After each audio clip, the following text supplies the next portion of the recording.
Oh, welcome. Mr. Lee.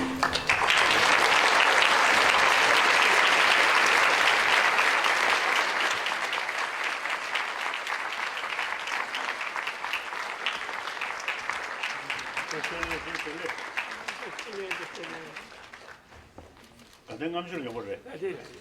내가 손주 개만 드리면 잠주시에서 보다게. 이러고 있고 저죠. 쓰기도 간단함.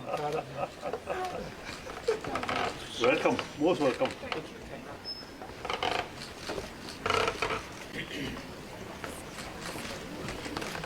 Thank you. Thank you. Thank you. Thank you. Thank you.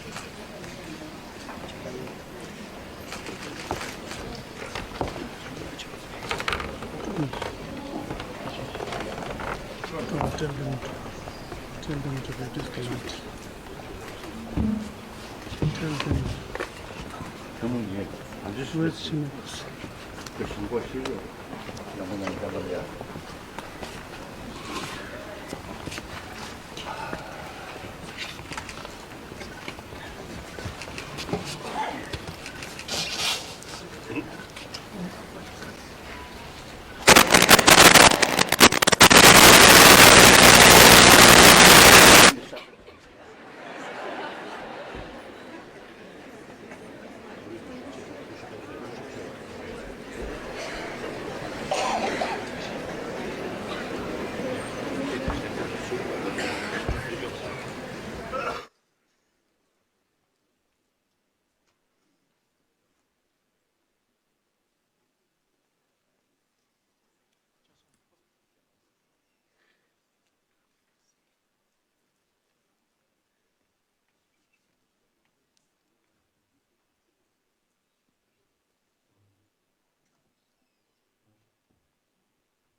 As a youngster, His Holiness the Dalai Lama learnt the importance of a caring attitude towards the environment. The Goa University greets His Holiness the Dalai Lama with expressions from Mother Nature that he cares about deeply. The ladies' representative from the Postgraduate Students' Union, Miss Elaine, will offer a bouquet to His Holiness the Dalai Lama.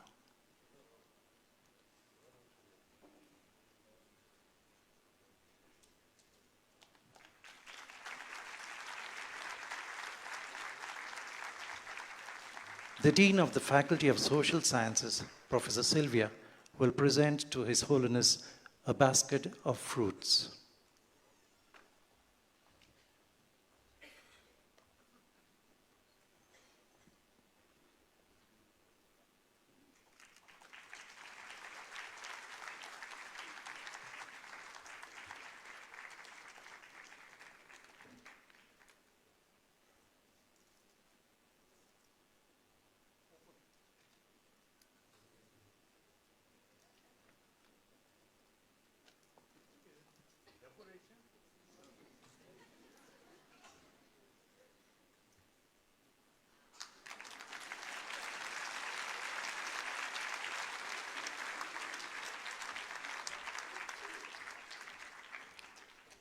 Professor Savita Kerkar will briefly introduce the musical composition that will soon follow, a presentation from the Goa University Choral Ensemble.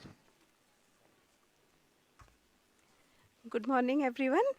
His Holiness the Dalai Lama and the dignitaries on the dais. Today we include 3 performances. There are 3 pieces. The first one is Solis Amabili, which include the text from the Rig Veda in Sanskrit, and the music is by Santiago Luzardi Girelli. The second piece includes the Big Ocean Cantata, the world premiere, where it includes the text from the Dalai Lama, music by Santiago Gileri. And the third piece is I Offer You Peace, which includes the text from Mahatma Gandhi. And the music is by Carl Jenkins. To tell you a little bit about the Big Ocean Cantata, this is a composition by Santiago Gileri. And this is, the Big Ocean Cantata is a musical piece, especially composed for and dedicated to the 14th His Holiness Dalai Lama on the occasion of his visit to Goa University in December 2019. The cantata is the result of an interdisciplinary research and creative process that combines elements of the musical and philosophical traditions of India and Tibet with Western contemporary composition techniques. This work uses traditional Tibetan melodies, Indian ragas, philosophical thinking structures, and texts from India and Tibet, as well as sound textures and harmonies of the musical traditions of the West. Through the use of these elements, the Big Ocean Cantata creates a soundscape that represents both the rich Tibetan traditions, its aspirations and hopes, and the crucial need of dialogue and sincere seek for peace, as fervently preached by the Dalai Lama. The egogist of the Big Ocean Cantata describes different sound perspectives via the varied events and experiences related to the life of the 14th Dalai Lama, his escape from Lhasa and the walk through the Himalayas in 1959, his teachings and the struggle for peace from exile in Dharmashala. Written entirely in Tibetan and Sanskrit languages, the Big Ocean Cantata comprises of texts used by the 14th Dalai Lama and the Om Mani Padme Hum, a 6-syllable mantra of the Bodhisattvara of compassion, Avalokiteshvara. This mantra, which is recited by the Tibetan Buddhist, leads to the purification of the 6 realms of existence. The Big Ocean Cantata is a work that celebrates Tibetan wisdom and coexistence and embodies in itself the struggle for freedom through the respect dialogues of the traditions and the symbiosis of the aesthetics of the East and West. The name of the composition Big Ocean refers to the term Dalai, which in Mongolian language means ocean, big. It is composed for an ensemble of soprano soloists, mixed choir voices, violin, pianos, as well as classical and Tibetan percussion sets, singing bowls and Tibetan gongs. In its premiere here on December 11, 2019 at the Kala Academy, it also commemorates the 30th anniversary of the Nobel Peace Prize that was awarded to His Holiness, the 14th Dalai Lama in 1989. Thank you very much.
The Goya will have a photograph with His Holiness the Dalai Lama.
I invite the Honorable Vice Chancellor of the Goa University, Professor Varun Sahni, to welcome and introduce the personality of His Holiness the Dalai Lama.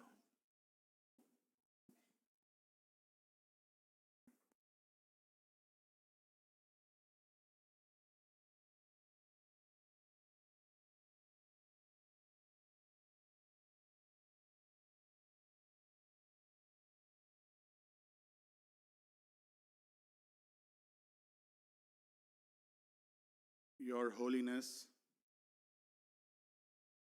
Sri Rajiv Mehrotra, Managing Trustee, Foundation for Universal Responsibility of His Holiness the Dalai Lama, Abbot Geshe Lobsang Samten of Drepung Losaling Monastery,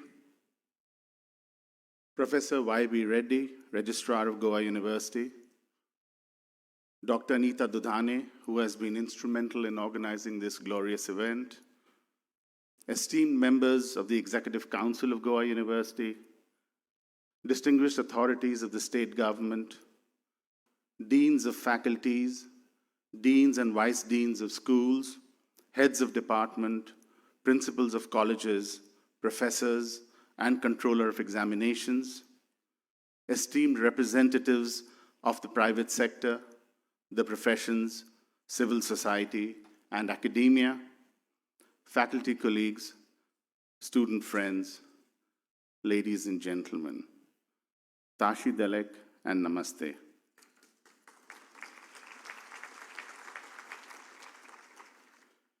Yesterday, the 10th of December 2019, was a very special day for Goa University. Yesterday, we signed a memorandum of understanding with the Foundation for Universal Responsibility of His Holiness the Dalai Lama.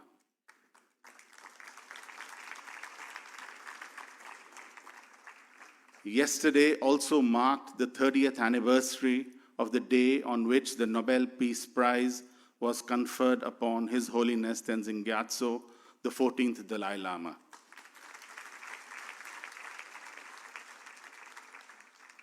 Yesterday was also, so I am told, the 60th anniversary of the day when His Holiness the Dalai Lama received the equivalent of the PhD in the Tibetan monastic tradition.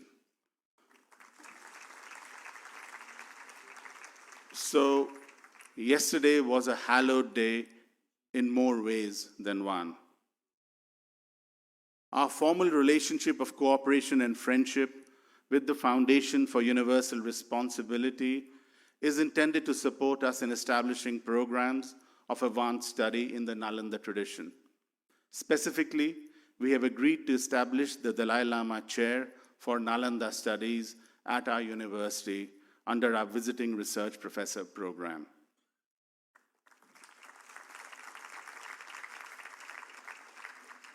The Dalai Lama Chair in Nalanda Studies will focus on the study of wisdom or sutra and method or practice, aspects of an ancient tradition under the umbrella of a modern Indian university. Apart from didactic studies of the Nalanda texts, our initial phase of cooperation will also encompass meditation and training of the mind, logic and debate, Buddhist metaphysics, conflict resolution and peace studies, and gender studies. We are looking forward to hosting distinguished scholars who would enhance our understanding and our skills in these extremely important knowledge domains. Why is the Nalanda tradition so important to us today? For 7 glorious centuries, from the 5th century of the Common Era, the Mahavihar at Nalanda was not only a repository of ancient wisdom, but also the site of a unique method of teaching learning that we desperately need in India today. The Nalanda method was about cooperative, argumentative dialogue between the teacher and the learner, based on asking and answering questions in order to stimulate critical thinking and to draw out ideas, underlying presuppositions, and inherent contradictions. If the Indian education system is to ever emerge as a fount of creativity and innovation, we must emulate, incorporate, and repatriate the Nalanda tradition in our institutions of learning. The great Nalanda masters, all of whom are depicted on this beautiful tanka that has been gifted to us by the Drepung Loseling Monastery, thanks to the abbot for that very generous gift. The great Nalanda masters were all Indian, as the list of their 17 revered names reminds us.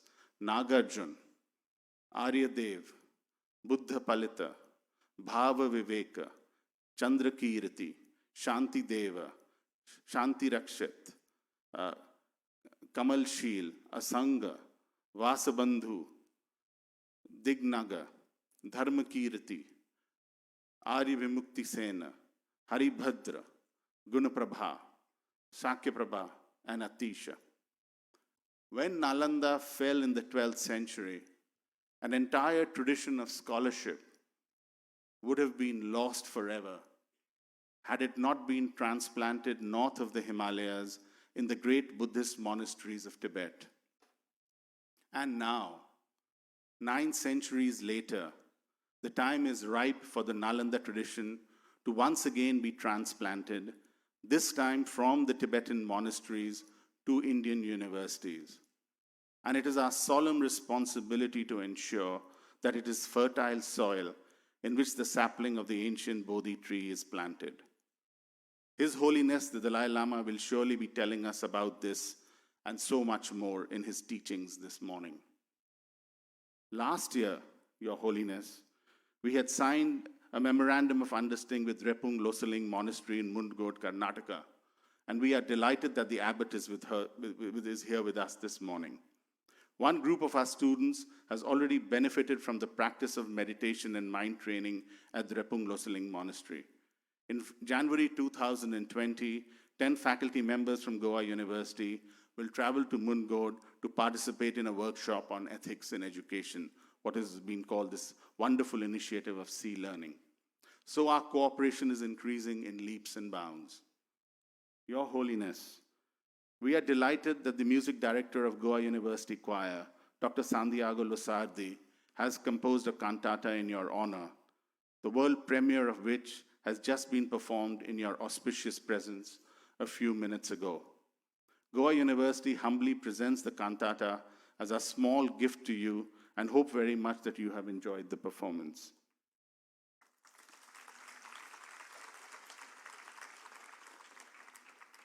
Your Holiness, Goa University will long remember the day when we had the honor of being in your presence. We promise you that we will diligently pursue the mission of transplanting and repatriating the Nalanda tradition in our university. I thank all the members of the audience for their kind attention. Tashi Dalek, Namaste, and Dev Bore Karu.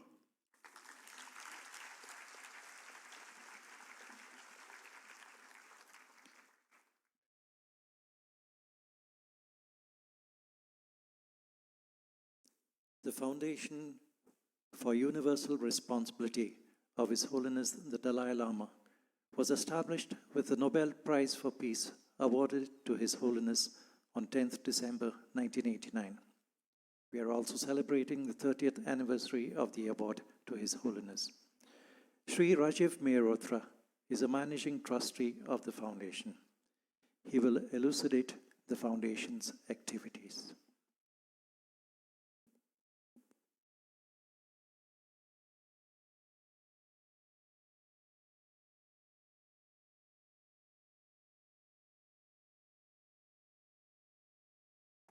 Your Holiness, Mr. Vice-Chancellor, Registrar, Anita Dudane, who's helped so much in bringing the partnerships of the Rippling Monastery and the Foundation with Goa University. Bob Thurman, one of the oldest students of His Holiness, distinguished ladies and gentlemen. Brevity is the soul of wit, and I know that every second I take up here intrudes on the precious time of His Holiness with all of you. I really just wanted to express the Foundation's gratitude to Goa University, in particular the Vice-Chancellor, for his pioneering leadership in establishing pretty much the first Dalai Lama chair, as far as we know. And for the study of the Nalanda tradition, but as His Holiness hastened to point out to us today, that the Nalanda tradition does not embody and does not rest with Buddhist ideals and Buddhist philosophy, but is an embodiment of a larger Indian heritage. And our work at the Foundation essentially deals with the intersection of His Holiness's many secular agendas. At this time, most notably, they are looking at secular mechanisms to enable people to find happiness and to avoid suffering without the badge of any particular religious faith or ideology, to make it accessible to all people, including atheists. And so for him, the cornerstone of this has been the nurturing of karuna, or compassion, and of course, ahimsa, drawing upon India's rich civilizational heritage of the most sophisticated techniques of mind training. So that essentially is our aspiration. His Holiness has often, and now I speak as one of His Holiness's Indian students and not the formal sort of office that I'm deeply blessed and privileged to hold. And His Holiness has often referred to India as the Chela now, and at one time the Guru. And that is because people like us have pleaded with His Holiness that the roles have switched, and it is no longer the Indian Guru and the Tibetan Chela. And so I think one of the remarkable achievements, and the Vice Chancellor mentioned this, again, of our efforts at this, with this partnership, will be to flag a combination of scholarship in the traditional wisdom, but equally to bring into the simultaneous space of a university the method. And this has been a unique aspect of our heritage, as opposed to the Socratic tradition of education, largely working out of purely mental processes. And there is no greater teacher than a great student. And in that sense, His Holiness, even today, does several hours of practice every day. So it is not as if having reached the pinnacle, as it were, the epitome of the human aspiration, that his learning and his engagement ceases. And this dovetails, as he told us this morning, that, look, I mean, at the moment, the most exciting, interesting work in unearthing new realms of knowledge and experience and insight and wisdom is being done with scientists. So we must also embrace scientists as our guru. So celebrating the sort of the institution of learning that Goa University is, and the great master that His Holiness is, I can only sort of, in deep gratitude, celebration on behalf of us all, express our thank you, a mundane English word, to His Holiness and to Goa University. Thank you, ladies.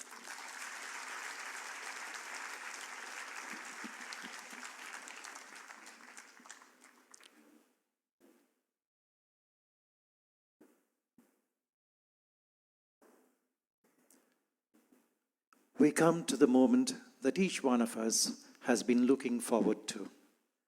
Some have traveled hundreds, even thousands of miles to be in the presence of the emissary of peace and compassion, feel his aura, and be illuminated by him on the relevance of ancient Nalanda teachings in our modern times. We beseech Your Holiness to speak to us. We are listening to you.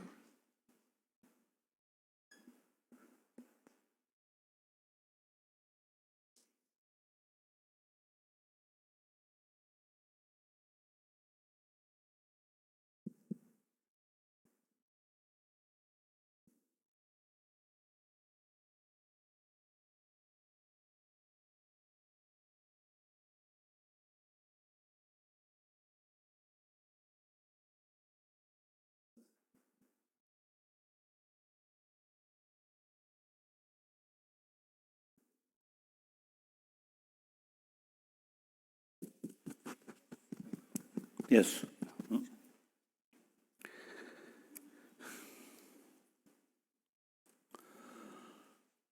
Respected elder brothers and sisters and rest of brothers and sisters, I always use this word, brothers, sisters. I really believe 7 billion human beings on this planet are actually part of human community. Same way we born, same way we die. While we alive, most precious thing is warm-heartedness. That brings inner strength, inner peace, and also create peaceful community. So I actually try to educate people or share with people as much as possible to know the ultimate source of happiness is within ourselves, not on money or fame. So therefore, here I always also believe and also share with other people, we need a sense of oneness of 7 billion human beings. Different faith, different nationality, different color, and rich and poor. It's secondary. Basically, we are same human being. Now,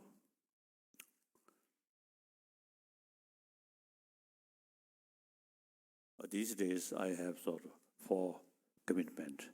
Number 1 commitment as a human being, promote basic human value on the basis of scientific finding.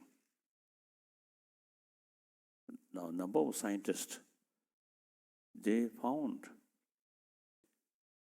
constant anger, hatred, actually eating our immune system. And basic human nature, since we are social animal, so basic nature is more compassionate. So that's the basis of our hope. Now, what is we are lacking is existing education system. I usually call modern education is introduced from West. So the Western people, Judeo-Christian countries, they are, as far as spiritual field is concerned, only pray, pray, pray, pray to God. Now, that's inadequate. Now, warm-heartedness, in order to keep warm-heartedness and in order to increase warm-heartedness, we must utilize human brain, not just faith. As I mentioned earlier, now scientists, number of scientists, you see, mentioned that. So we are not talking about next life or heaven or kasa karma, tarva, like that, nirvana. Simply, day-to-day life, everybody want happy life. So ultimate source of happiness is within ourselves. More compassionate mind, then that person automatically, you see, reduce anger, suspicion, frustration, these things automatically reduce. So therefore, now in education, we should include education about our mind. And now this country, not new, over 3,000 years, concept of ahimsa, concept of karuna already developed. Now I think this country, during British rule, they also introduce the modern education. Wonderful. However, they do not know. Only prayer, otherwise you see training of mind, they do not know. So now, India's existing education should combine with 1,000-year-old India's education, how to tackle our emotion. So India is the only nation who can combine education about materialistic oriented education and including science, technology, very important, very good. At the same time, ancient India's education about ahimsa, karuna, through training of mind and full knowledge tackle our destructive emotion. That's India's tradition. Now that must combine with modern education and these ancient sort of Indian knowledge. So now my third or second responsibility is the promotion of religious harmony, and third regarding Tibet, and fourth now I'm trying to revival of these ancient Indian knowledge in modern India, combine modern education, which oriented materialistic sort of thing, and then ancient Indian knowledge about mind, these should combine. And India, 1,000 years, you have the tradition of secular. Wonderful. Whether you say believer or non-believer, I believe in this religion, that religion, that's personal matter. As a human being, we need education, knowledge about our mind. Then this country, these things are not something like bring something new. No. India's own tradition. Only question is revival. So that's my sort of fourth commitment. Now here, real change in the world will only come from a change of heart. So now here, according to materialistic sort of education, knowledge, when we mentioned mind or chit, only sensorial level, not chit or mental level. So materialistic life, materialistic culture, through materialistic education, whole sort of people who come through that kind of education, is they are sort of the concept of happiness, joyfulness, only related with 5 senses of organs, seeing something nice, hearing some beautiful music, and taste, and smell, and touch, including sex. These are sensorial level, not mental, sixth mind, mental level. So anger, compassion, these are on the level of sixth mind. So we need special training, special training about mental level, how to keep peace of mind. Pray or recite something not sufficient. We must utilize human brain and through human intelligence. Through that way, we have fuller knowledge. Such emotion are very destructive. It is antidote within our own mind. So realize that and pay more attention to strengthening these positive emotion, then automatically destructive emotion reduce. So Only question of healthy mind, and through that way, healthy body.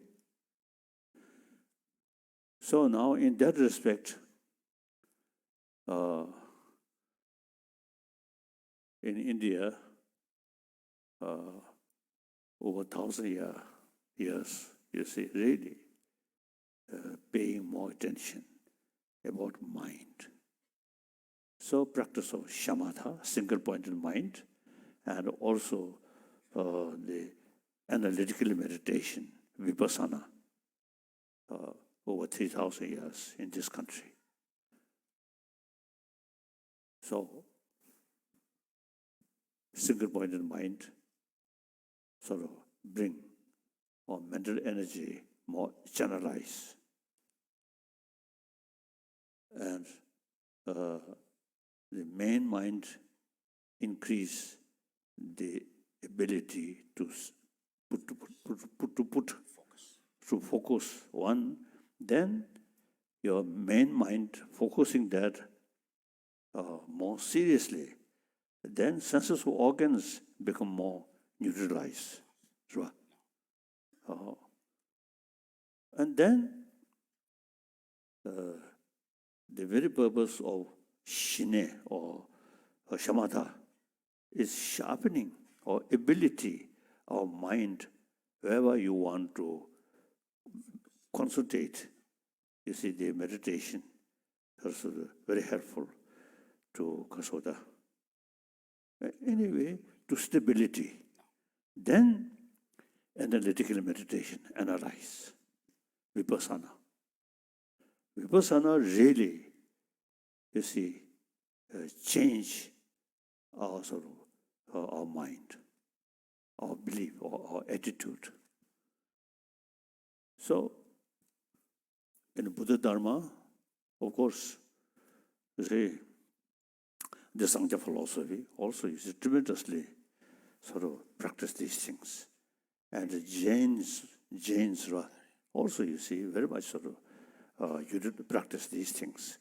So Jainism, ahimsa, wonderful. Then after that, Buddha come. And also, you see, actually all major orders tradition carry the same message of love, or message of tolerance, message of self-discipline. The differences, now theistic religion believe God, creator. Non-theistic religion, like one part of Sangha philosophy, no creator. Jainism, no creator. Buddhism, no creator, but rather self-creation. So the emphasis, how to train our mind, how to tackle our destructive emotion. So in Buddhism,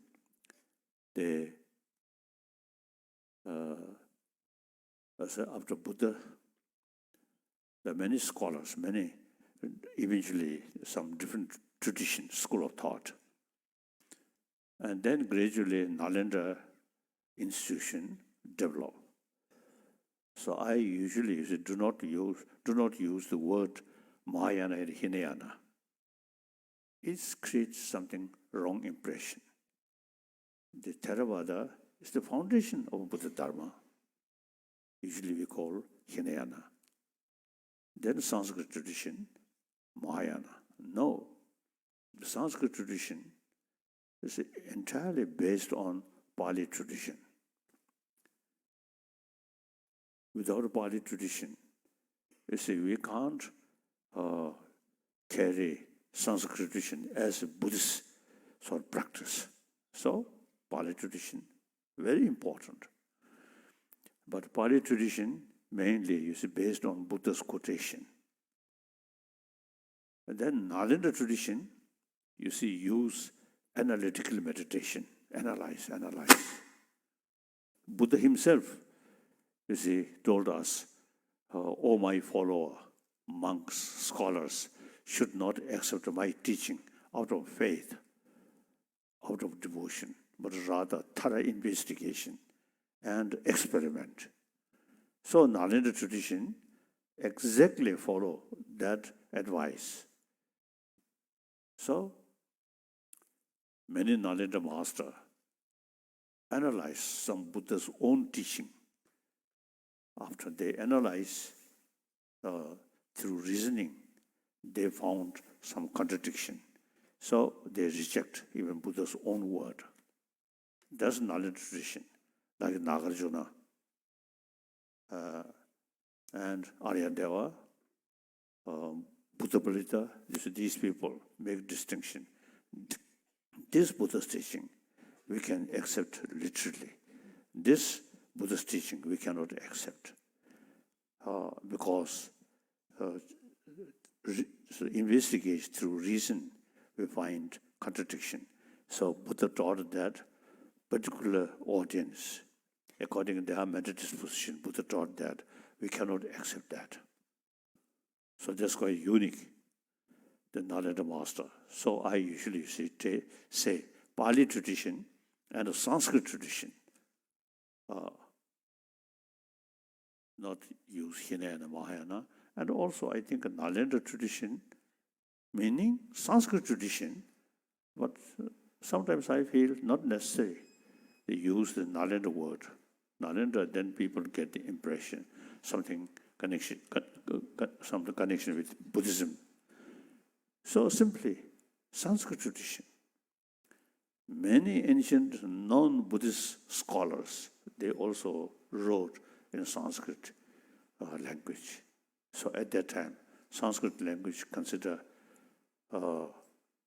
more educated people, sort of scholarly sort of language. So like Nagarjuna and these Nalanda master, they use Sanskrit text, Sanskrit word. So it is quite clear. Pali tradition, Sanskrit tradition, not necessarily just Buddhism, but all ancient Indian sort of scholars use Nalanda, the Sanskrit language. So now, as I mentioned earlier, the difference is Pali, mainly quotation, based on quotation. Sanskrit tradition, analyze. So now today, when we discuss with scientists, according Sanskrit tradition, it's very easy to learn each other. And the number of scientists really sort of they find useful about this knowledge in Sanskrit tradition. I think mainly psychology, about mind. Sometimes I sort of use, express this way, the modern psychology, compare ancient Indian psychology. Modern psychology looks like kindergarten level. The ancient Indian sort of psychology, highly developed. So now, in order to develop peaceful mind, this knowledge which exists in Sanskrit tradition, very, very useful. Then the logical approach. As a sort of student of Sanskrit tradition, in our mind, whenever we come across something, we never say, yes, yes. We always, why? That's very important. So the risk, why? Then investigate, reason. Yes, sir. Then, you see, our intelligence no longer sort of room. Why? Then plenty of room. Investigate.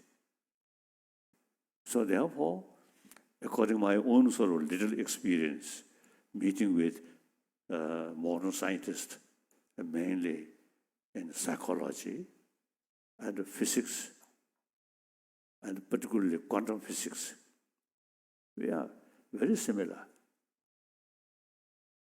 once the Raja Ramana, late Raja Ramana, he told me, quantum physics in West, something new. In this country, 2,500 years ago, already developed quantum physics. It is very true. So,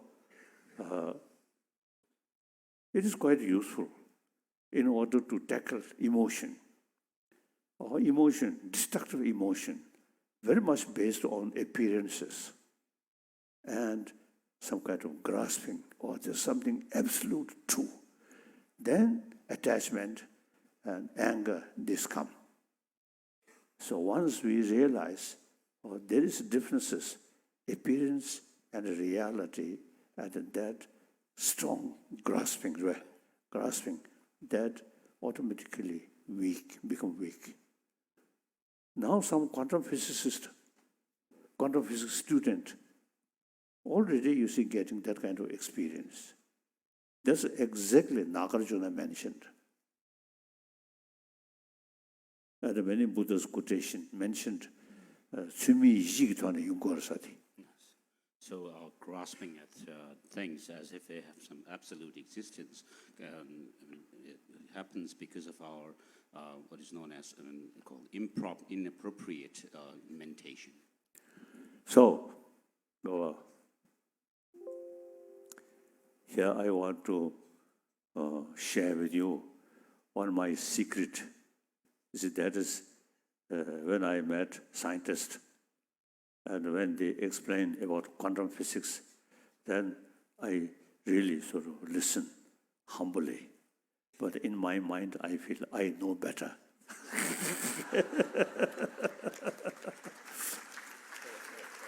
Actually, you see, we, in Tibetan tradition, according the instruction of Shanta Rakshita from Nalanda, we extensively, you see, study these sort of knowledge. So the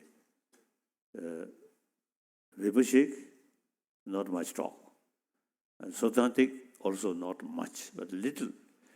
Then Chittamantra and Madhyamika extensively, you see, explain about differences, appearance, and reality. So we study several years and also meditate.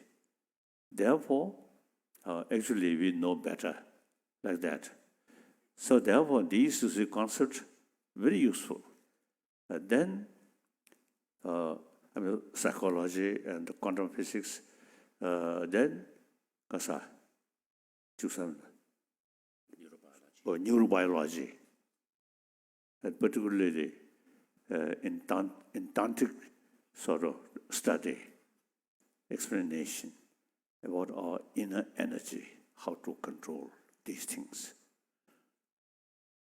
So we have sort of plenty of sort of material to discuss with the modern scientists, and they also appreciate to learn from Buddhist psychology or these Buddhist philosophy, these things. So we both, our principle is why. So investigate. Therefore, now some Chinese scholars, they found Tibetan Buddhism is true Nalanda tradition, and that tradition is a very scientific religion. Some Chinese scholar, they express that. So it is true. So the Sanskrit tradition, I think really is immense help to bring ability about our mind to investigate. So therefore, now these are Indian tradition. So modern India, now I notice you see more and more people really showing interest about ancient Indian knowledge.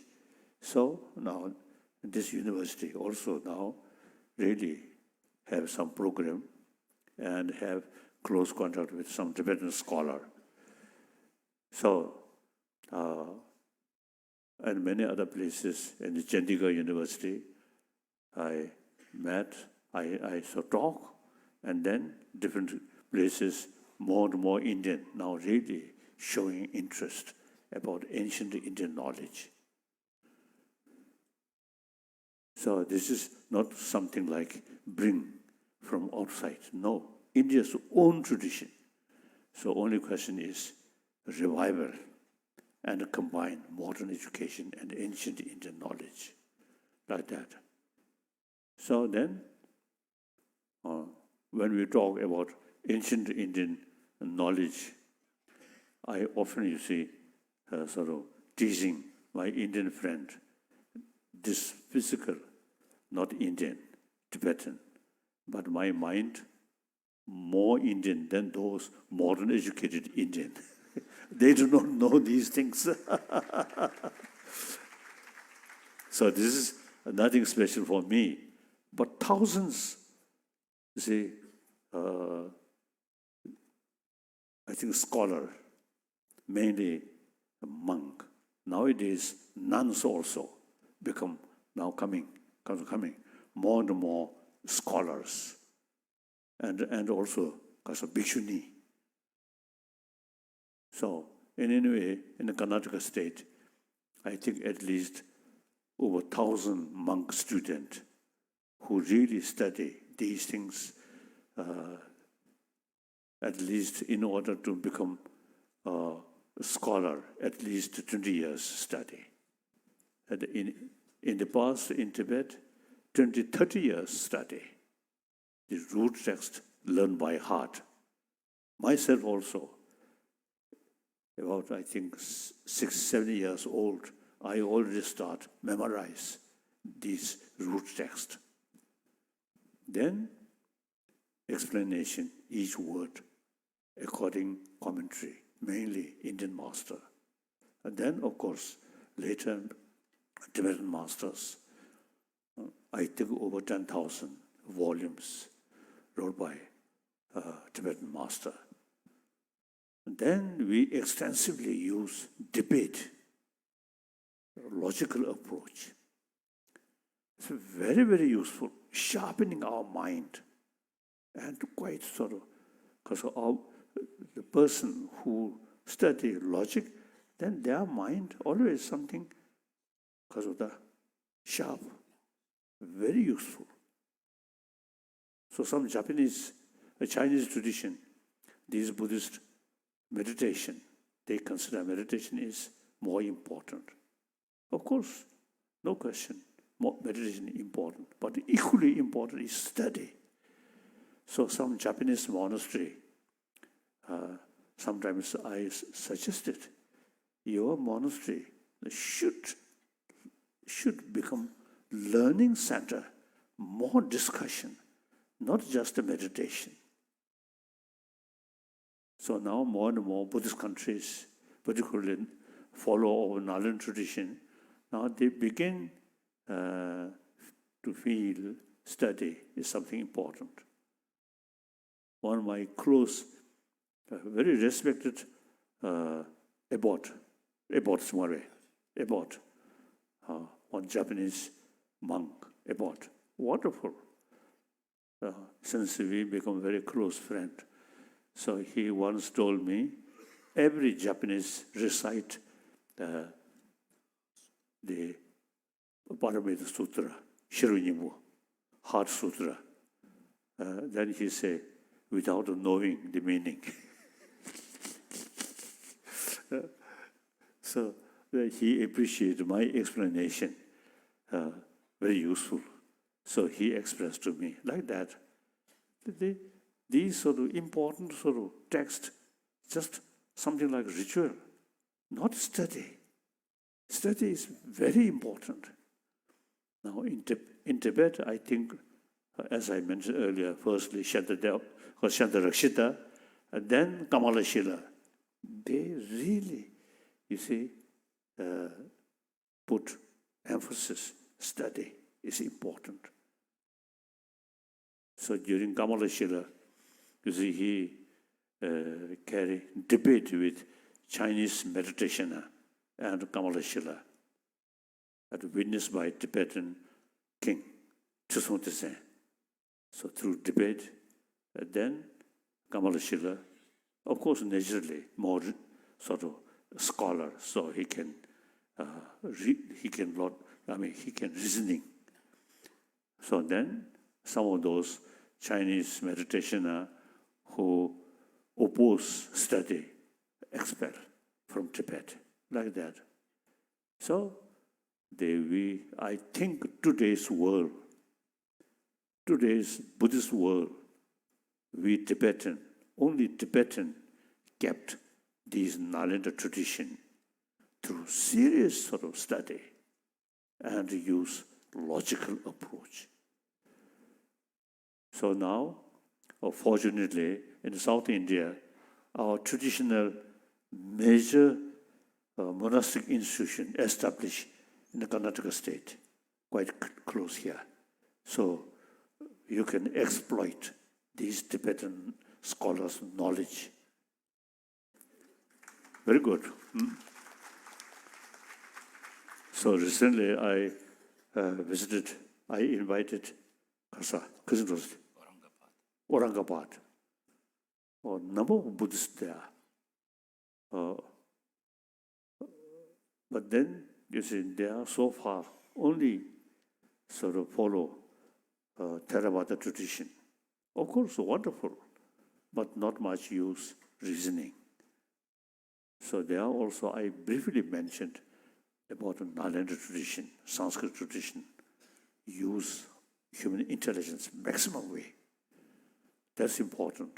Now here, and this knowledge, the original source from Buddhist text, but you should use this as an academic subject, not Buddhist subject. And sometimes not necessarily use Nalanda tradition, but simply use Sanskrit tradition.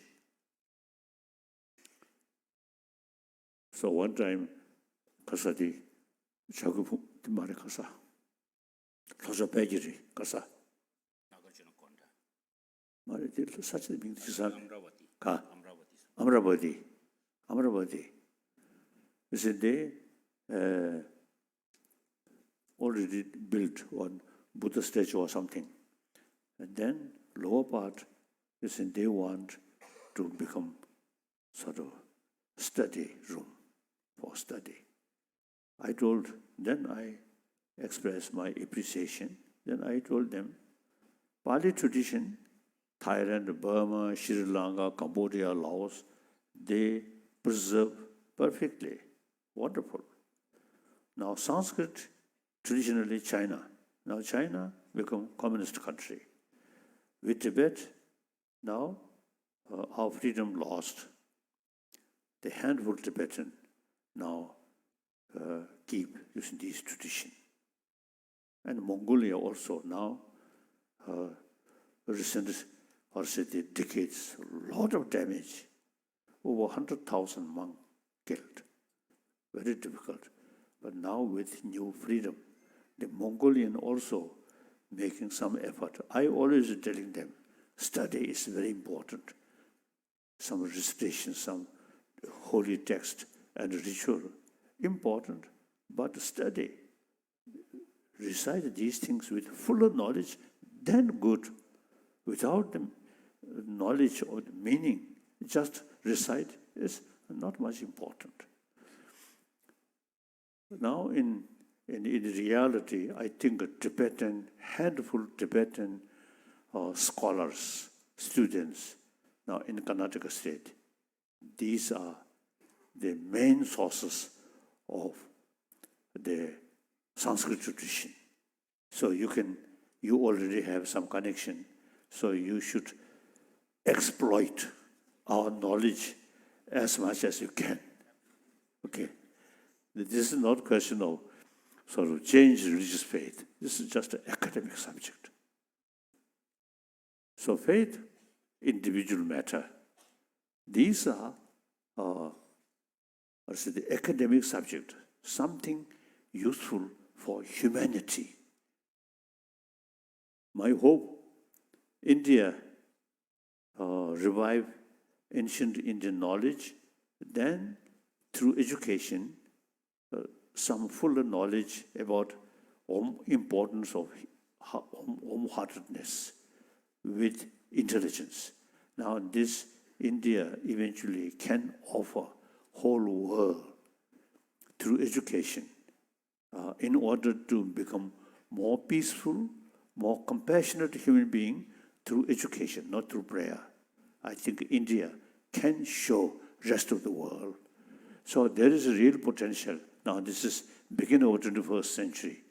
So if we start some systematic sort of program, then I think later part of 21st century, I think India can make a significant contribution for world peace through inner peace. Okay.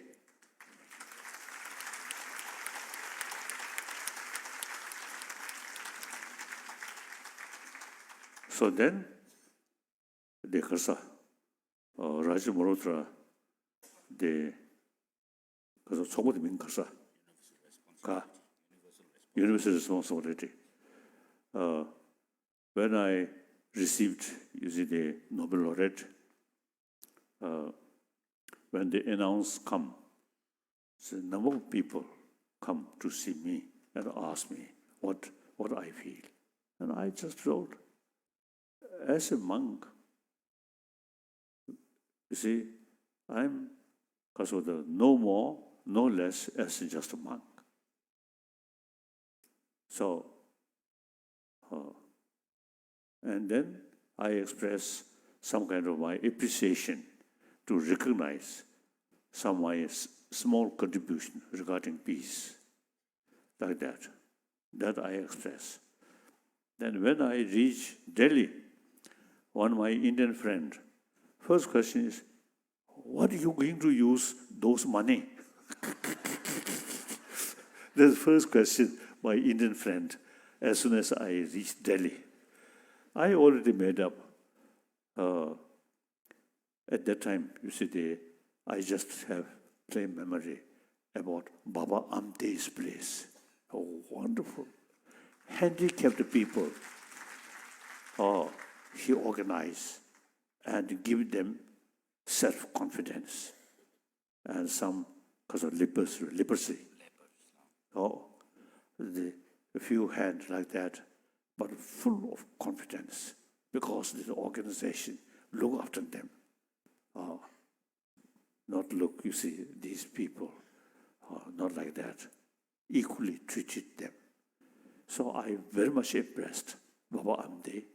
So half of that money, you see, I donated to Baba Amde's Kasa society, like that. Then half money, I set up this organization. And he, long time my friend, so he look after this money. But sometimes I criticize, don't be sleepy way. Should be more active. So now this time is you, Kasota, full cooperation with this. And he can spend some money. Very good. So like that. So that's all. Thank you. Now I'm looking forward, you see, to education, your university, with cooperation, some Tibetan scholar. I think you can certainly make significant contribution regarding promotion of ancient Indian knowledge. Thank you. Thank you.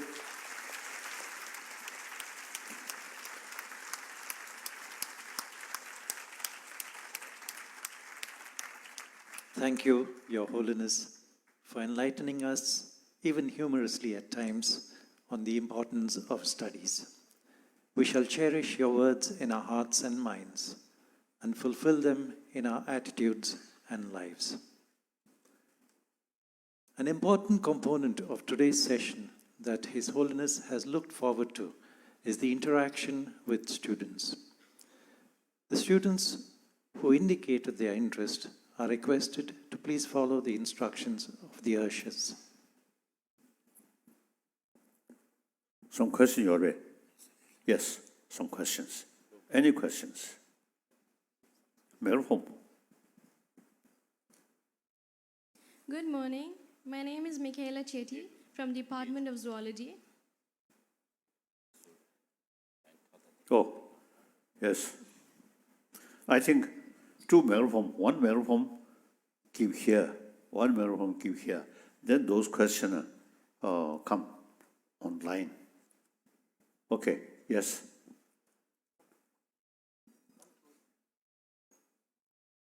Microphone what they do? Yes, yes, yes. Okay. Good morning. My name is Michaela Chetty from Department of Zoology. My question is, how do you maintain optimism, positivity, and faith when there is so much negativity in the world around us and disbelief in humanity? Karsa.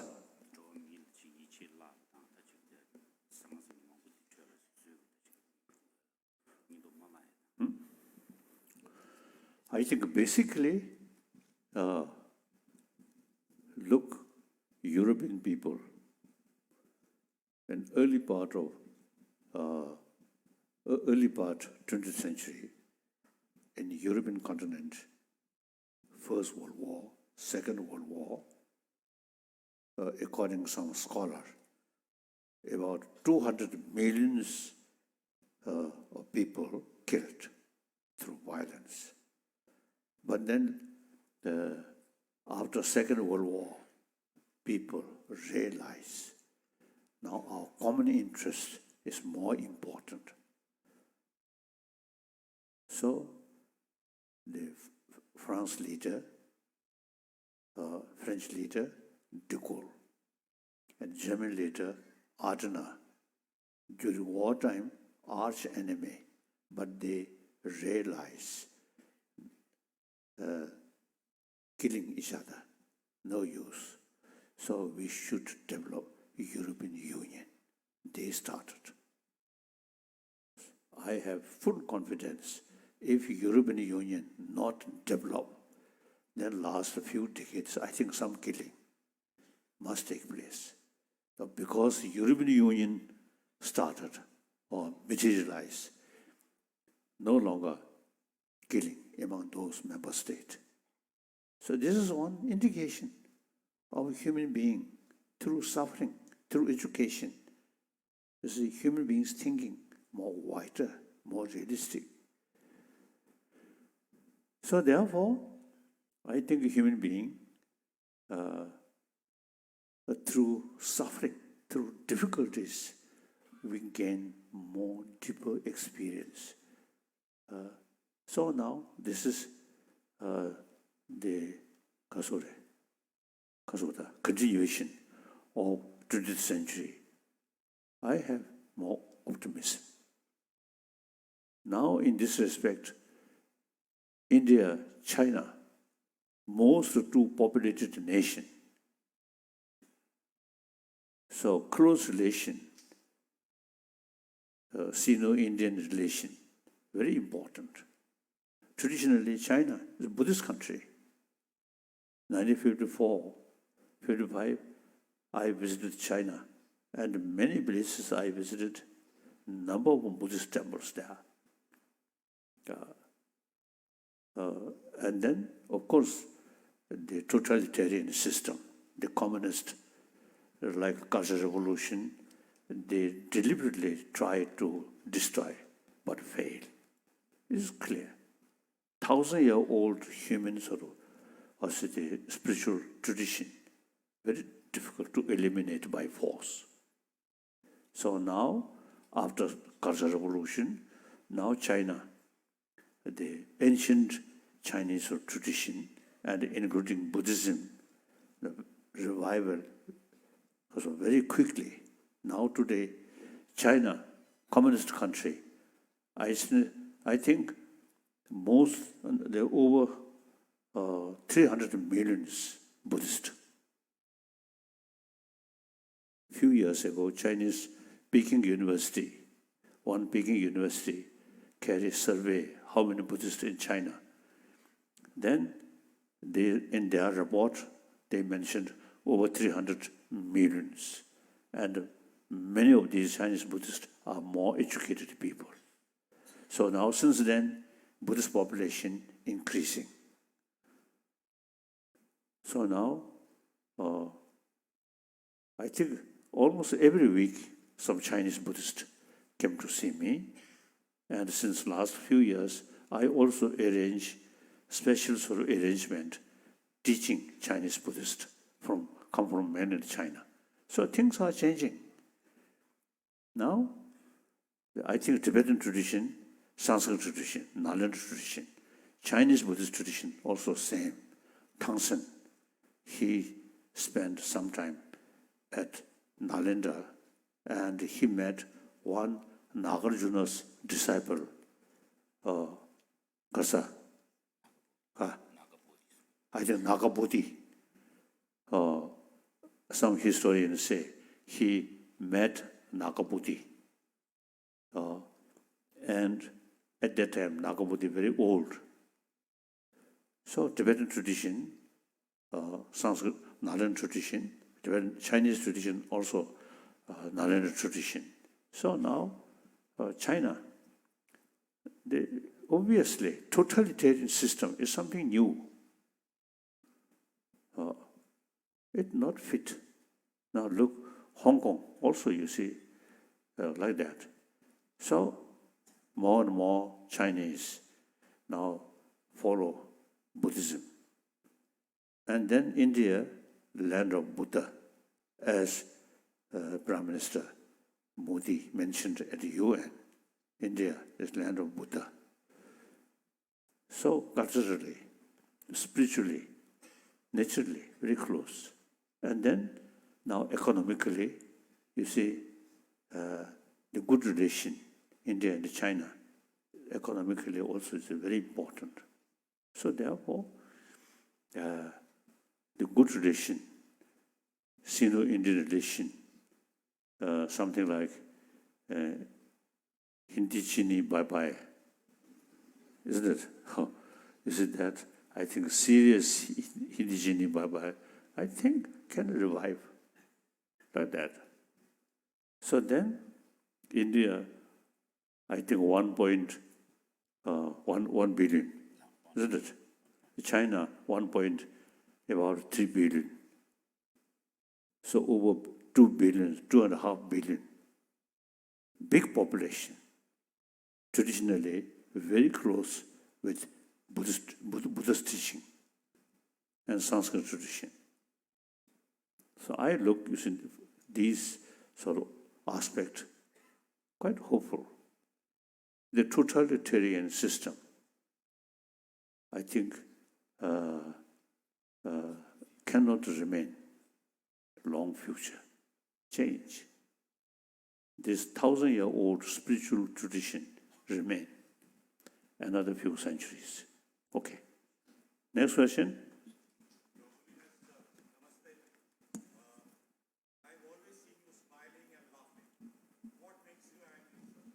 Microphone.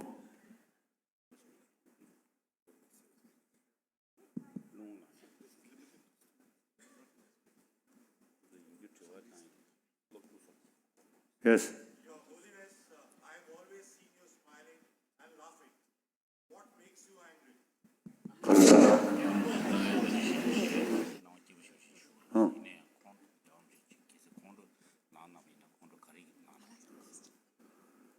Now, as a practitioner of Bodhicitta, altruism, according Shantadeva's teaching,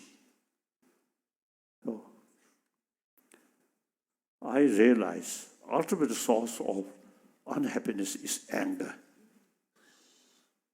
So the whole sentient being, we usually call mother sentient being. So training these things, then almost, you see, entire phenomena appears very positive. Even sometimes I critical view some of these deities, very wrathful deities. Sometimes I feel love. And according to my own sort of also teaching, some sort of initiation, abhisheka, at the beginning, gektor, expel evil forces. Now, last few years, I no longer practice that. Nothing to expel. We all are mother-centered being. So this practice, very, very helpful. Very helpful.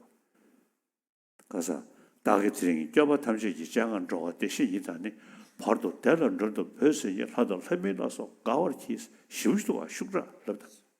And so this verse from Shantideva's Bodhisattvacharya Avatara is a very powerful verse, which says, today in the before the sight of all the Tathagatas or the Buddhas, I call upon all everyone to the feast of Buddhahood, and in the meantime also temporary blissful and happiness. Happiness in the world itself, and therefore all the gods and demigods and the rest be happy and joyful. So I use my brain maximum way how to bring inner peace. Anger is the most powerful destroyer of inner peace.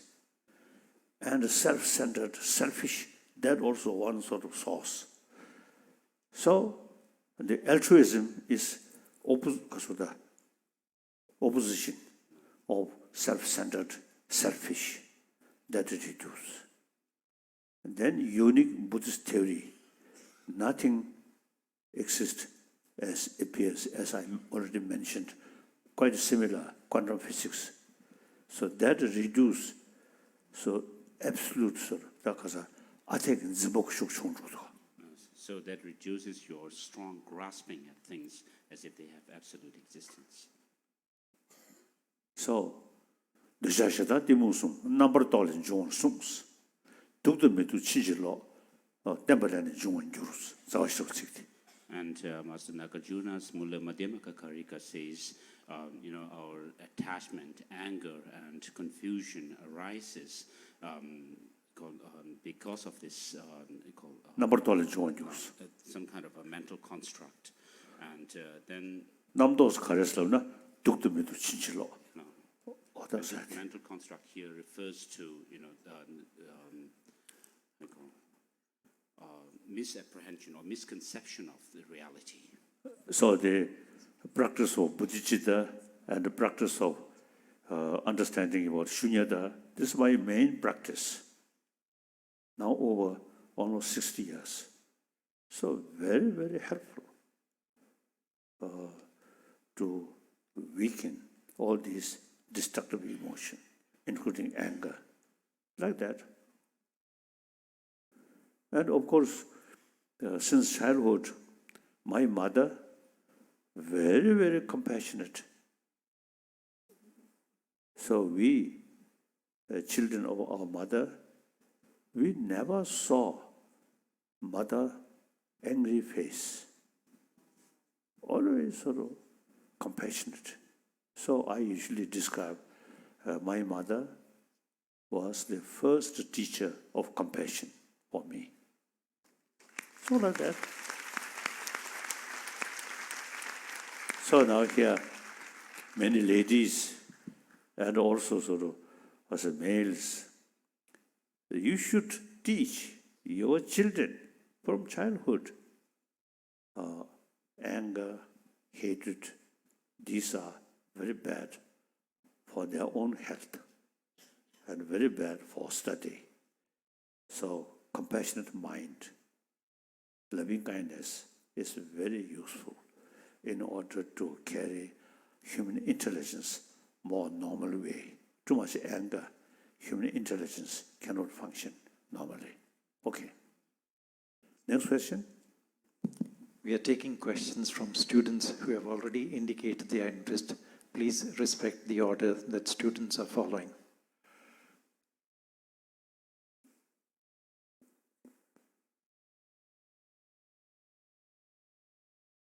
Good morning.